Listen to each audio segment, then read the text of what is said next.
Guard साहब bank में से पैसा निकाले के बा हमरा का बैंक में से पैसा निकाले के बा? हां कितना पैसा निकाले के बा हो? 250 रुपया 260 रुपया निकाले के बा। हां अच्छा है ना सुनो हेम है जा हाँ। 2 नंबर खिड़की पर मैनेजर साहब बैठल बानी जा उनकरा से निकलवा ली।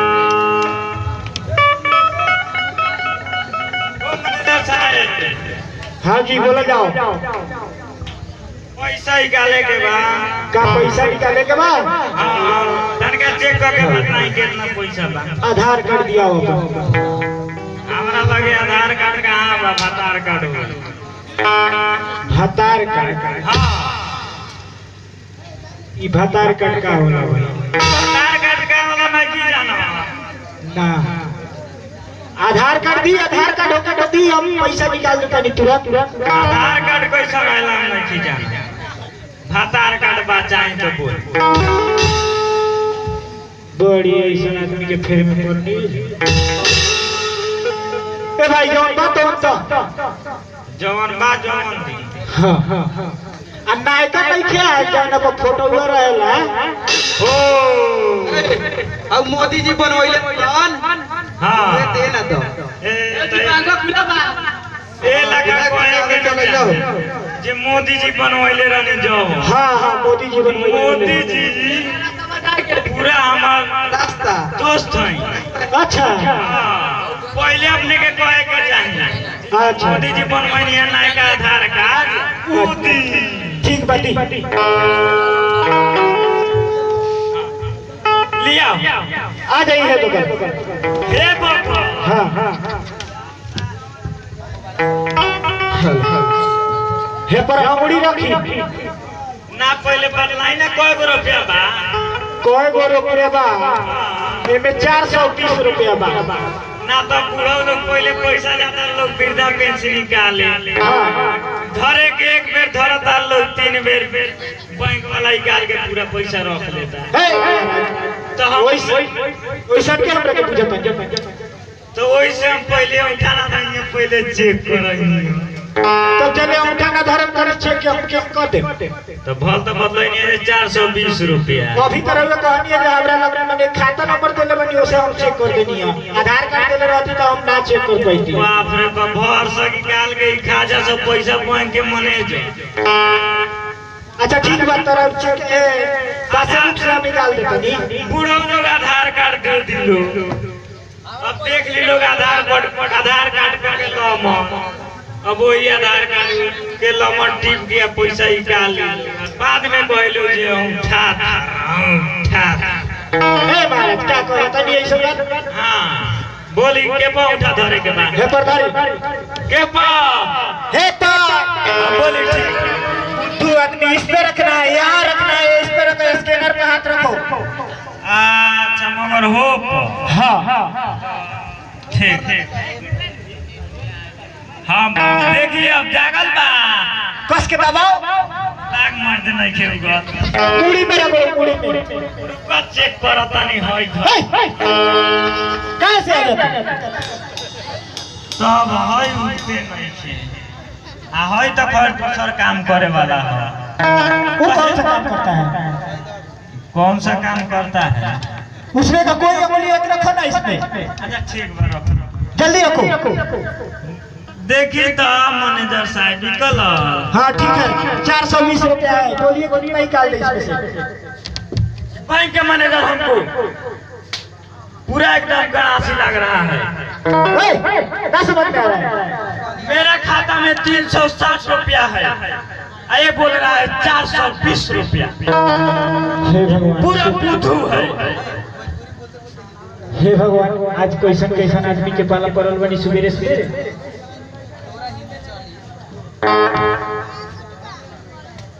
अरे इसमें 420 रुपया है तो तुम बोल रहे हो 360 रुपया है सुन ले लोगन 360 रुपया बा 420 रुपया बोला तारो कोनो सर्च में ना ले हम 420 रुपया जब ले तो 360 लागत है इनके के करे भाषा में हमरे पढ़ाए के पड़ी हेलो का बाल मैनेजर साहब? अरे सवेरे सवेरे आदमी मेरा दिमाग खराब कर दिया। पैसा निकल गए? कहाँ ही कॉल गल हमार बात दे देनी पैसा। 360 रुपए ऊपर में 400। सुनो ना, चलो कम होकेला ई बेसी होकेला, सब चपाटे हवा का।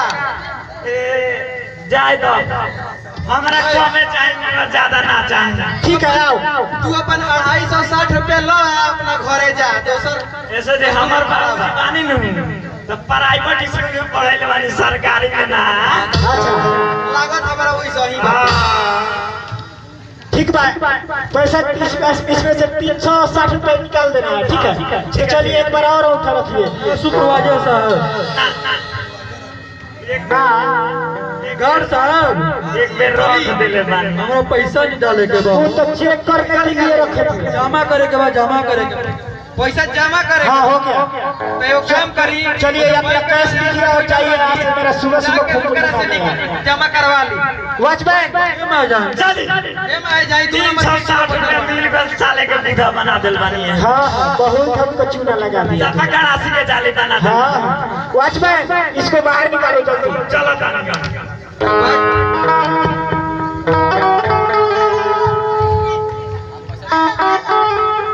का भाई तोहर पैसा निकाल गए? नहीं का निकलल अभी। इन करो के निकाल दो। इन करो का निकल पैसा आधार कार्ड बा मोबाइल से निकाले के बाद। ठीक बा है QR स्कैनिंग कोड बा, एक स्कैन करो और जितना अमाउंट डाले के डाल के सर्च मार।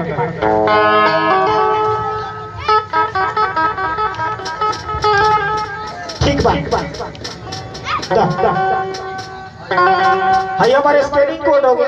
एमे अमाउंट डाल के अपन कोड डाला, हमरा में ट्रांसफर कर दा, हम तोरे के कैश दे देता। हाँ हो गए। ठीक बा जा। वॉचमैन इसको बाहर निकालो। मैनेजर साहब, जी बोला जाओ। वो पैसा जमा करे के बाद ठीक बा हो जाई। अपने ऐसे करी कि पैसा लेके वहाँ बैठी, तब तक हम पूरा कागज करके कार्रवाई करता है। बिना जानले सुनले बैंक में घुस जाता रहा।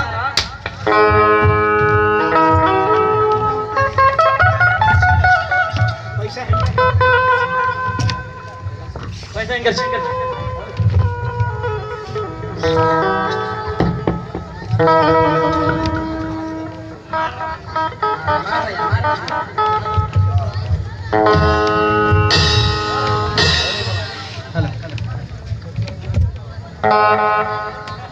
पैसा जितना बैंक में बा वो सब बैग में रखे। काहे बैग में रखे कहा तानी पैसा काहे बैंक हम लूटा नहीं। बैंक ऐसे हमरा जिंदगी में ई बैंक पैसा जमा करवा बैंक में गोली मार। हमरा रहते देखिए ई बैंक में गरीब मजदूर कितना पैसा मेहनत कर करके और हमरा बैंक में जमा कइले बा। हम ऐसे कैसे जमा कर दी? बैंक में रख दी। काल और करनी सीता जैसन सबके हरनी। हमरा सामने जे आवेला ओके सबके हम मरना।